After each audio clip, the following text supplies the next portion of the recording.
Hi guys, I really hope we are doing alright. Today's episode is about dyslexia and tiredness and fatigue, and how dyslexia can basically make people more tired and more fatigued, and what can we do to help prevent it and increase our energy so we don't get tired and fatigued. So the big question is this: how can dyslexics like us create a place, a community, a tribe where people at any stage of life can come and solve any challenge, amplify their strengths, and ultimately help them become who they were meant to be, or in other words, conquer their dyslexia? That is the question, and this show is the answer. My name's Theo Goff, and welcome to the Conquering Dyslexia podcast. Hello guys, I hope we're doing good and alright. Today I want to talk to us and have a little conversation about dyslexia and kind of tiredness and fatigue, because if you're not dyslexic, you probably know this, probably experience this. If you are dyslexic, you are, well, let me put it another way. You are experiencing this, but you probably aren't aware of it, maybe not be aware of it. Chances are you are aware of it, but if you're not dyslexic, dyslexics can get tired a lot more faster at a faster and what seems like doing less work than neurotypical people. Now, the reason of this being is that when, like, dyslexics, we have a lower mental work capacity, which means we can't remember as many lists as everyone else. We can't keep a lot of information in our head at one time, because that's exhausting, because it's hard, and trying to focus on things and blocking out all other distractions is really hard for us. And reading, because basically we try and look at every single letter, every single sound, and put them together and remember all these different rules and doing it. And reading, phonetic decoding is what it's called. Basically, phonemes, like breaking down words, and reading, phonetic decoding, is like 5 times more. It takes 5 times more energy for dyslexic to decode than a neurotypical person. Now, because of this, let's use the frame when we're working with learning new things, when we're working with writing down lists, when we're working with things like that. Us dyslexics, we have to work 5 times harder than everyone else to keep on track, to learn the stuff. And because you're working at 5 times harder, because your brain is making 5 times more, basically working a lot harder, it's going to be easier to fatigue on. It's like running. Running at 4 miles an hour is okay. You can that's an okay fast walk. Then times that by 5. Running at 20 miles an hour, that's a completely different thing. How long do you think you can run at 20 miles an hour? Most of us, probably including me, could never ever do that. Well, I could maybe with some training, but I couldn't do that. But yet, dyslexics are expected to keep up with neurotypical people all the time when it's reading, writing in real life. But yet, we get fatigued so much more easier because we're running at 20 miles an hour while everyone else is running at 5 miles an hour, 4 miles an hour, sorry. I think that math is correct, who knows. But the point is, like, we have to understand that this fact, when we're working with numbers, when we're reading, when we're doing certain things, it can cause us a lot of mental strain. Now, this is not a thing you have to live with for all of your life. For example, reading. Reading's a hell of a lot easier for me now than it was, a couple of years ago. And because I worked on it, because I trained on it, and because I've done some things that really, really massively worked for me. And it took a lot of effort in reading out of it, and it became a lot more effortless. I don't think it's nowhere near as effortless as other people, as a non-dyslexic, but yeah, it's still easier than it was.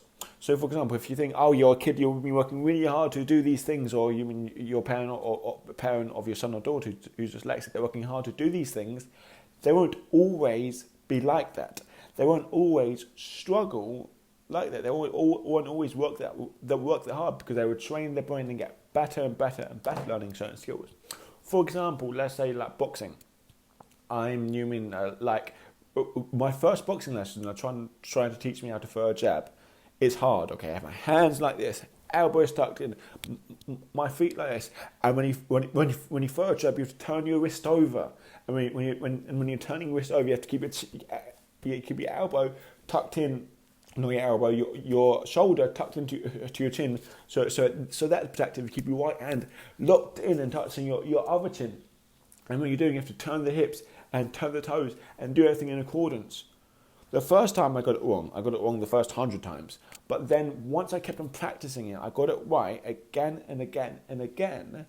And now I can do it like without thinking, like all the right coordination of stuff. Now the reason why I can do that is because I practiced it time and time and time again, and that has trained my body to do that.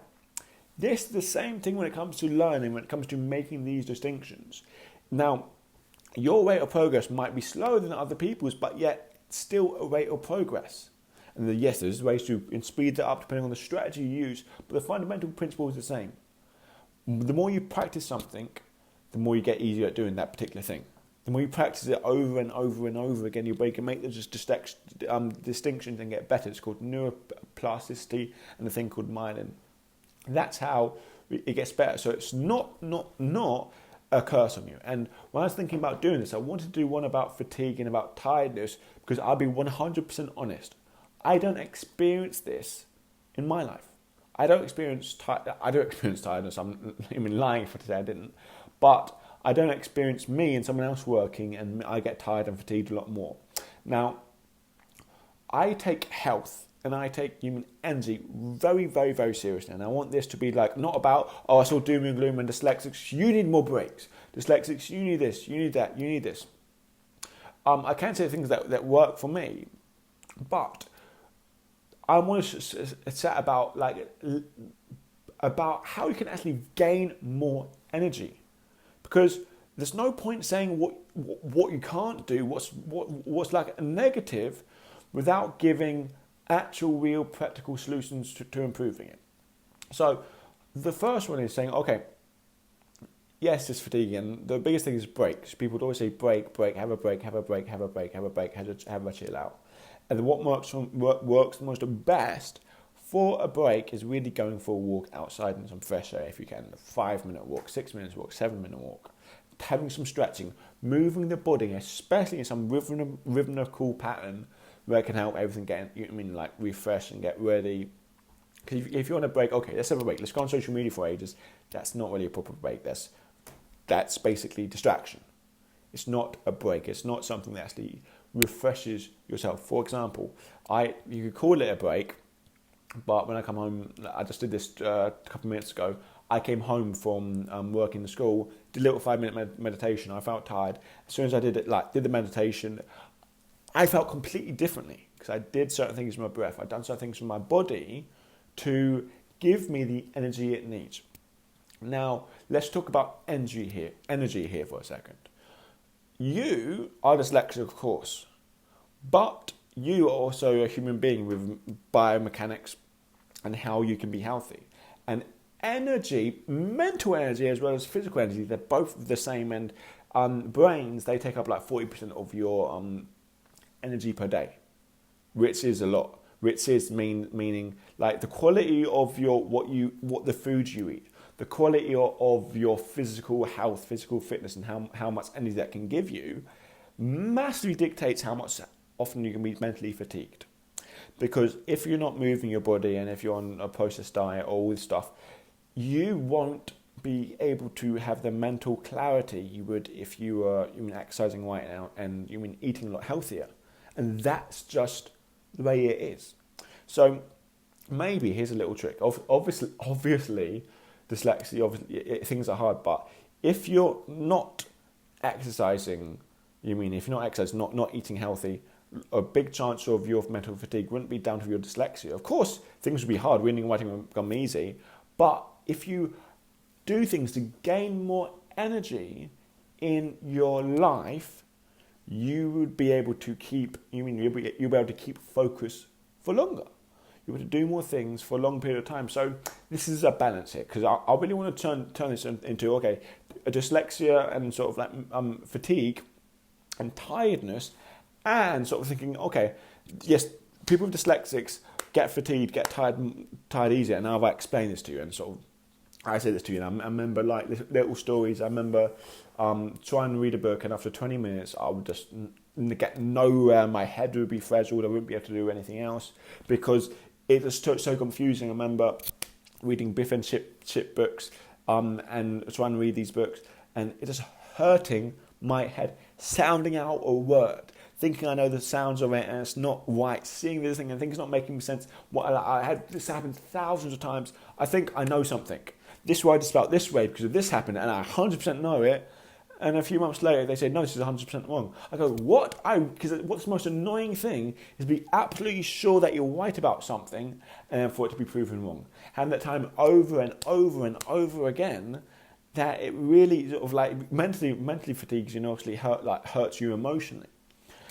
So I know what it's like to be mentally fatigued, but I'm being very, very, very conscious about the health, about my health, about the activities I do, about routines about sleep. All these different things massively play a factor.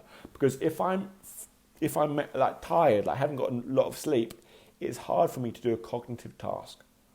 It's hard for me to do a task that's complex, that involves a lot of thinking. Now, also, for example, I know what I can do and I know what I can't do. And like, for example, I trying to run these Facebook ads for social media, and something happened. Oh knows, but they won't let me do it. I violated the terms of agreement. I don't know, whatever. I think I'm not actually using the word dyslexia in my ads because it's proposing someone's opinion. Like, okay, you mean that you're not calling out these anyway. But the way to fix that, I spent so many weeks on this. The way to fix it is by you have to read so much complex stuff, and I wanted my dad to help me, and he helped me a lot. But I know I can't dive into that world because it is so confusing. Another thing with traveling, getting these visas sorted, so confusing to me, and it will just drain my energy. But someone else can do it a lot more better. So that's kind of like a way we can look at our mental fatigue, kind of how we can look at our, okay, here are the tasks that I can do well, here are the tasks that I find incredibly hard, and how can I send them out? Okay, breaks are incredibly helpful resource, but most important by far, I would say, is health. 2 parts. Physical health, and that's basically you have to put on a sweat. You have to put on a sweat to do stuff. But what's more important than physical is diet. Because think about this, and loads of people don't understand this, and like I'm really interested in this, but think about this. The saying, what you are, what you eat, people don't believe. That's a kid saying. It's physically fact. Think about it. You eat an apple. You take a bite of an apple. What happens to the apple? It goes down into your intestines and it gets dissolved. But after so many number of hours, those atoms of that apple gets transformed and are now atoms of you. It now becomes a part of you. Because all of our skin, the skin in our hands, our skin, 99%, 99.something% of all atoms get replaced every year. Every 6 weeks, massive things happens every this, because there's a big circulation of things. Things like old cells die, new cells are created, but the only new cells are created but through this things we take in. This is an incredible simplistic view, but I want you to realise, look, it's so simple and so easy to understand, but once you eat an apple, that apple becomes you. Literally. It changes form and does a lot of things, but it becomes you. So understand that diet is incredible things and diet foods. And so what's really, really bad is, this is the way has always looked at it. It's really, really simple. But with diet, if it's not natural, if it's not grown, if it's not comes from the planet, it's bad. It's all human, like, for example, processed food is bad. What is natural comes from the planet is good. Okay, some really good things. Ginger, blueberries, avocados, I mean, all these good things, and search them up. There's loads of crap on there on the internet, but they're all so useful for helping you. And I promise you, once you start shifting your value system to, I want to eat healthier rather than rather than eating this old crappy way, then you have so much more energy, so much more moving forward, and I've massively experienced that in my own life. So that's kind of what I want to speak about on this little topic of dyslexia and being fatigued. Is that, look, it does happen. It will get easier, but you have to know your strengths. You have to know your weaknesses. You have to know how to leverage out your weaknesses and things like that. You have to know how to know when you need a rest. Know when you need to rest. You have to obviously have enough sleep. But what's most important? Optimize your health. Okay, drink a lot of water. Eating the more good food, less bad food, and exercising. Because you have to sweat. You have to make it function. Do some cardio or whatever. It really helps the brain. Because if you don't train the body weight the way it's designed, it will not work properly. And the way it's designed, like we're born to, hunt, do all these things. That's how we're born, and we're made in these sedentary lives. So anyway, I don't want to get all into all this stuff about health, because this stuff is about dyslexia. But look, the point is here. You have to, make a decision to really work on yourself. The point is that you're dyslexic and you have to work on improving yourself. There's no point here knowing, okay, here's the facts and I'm doomed. No, you're not doomed. We all have decisions, but you have to understand, here are the facts. What are you going to do about it that counts? And there's things that I've done that really helped me. Anyway, guys, I hope we enjoyed today's episode, and I'll see you again soon.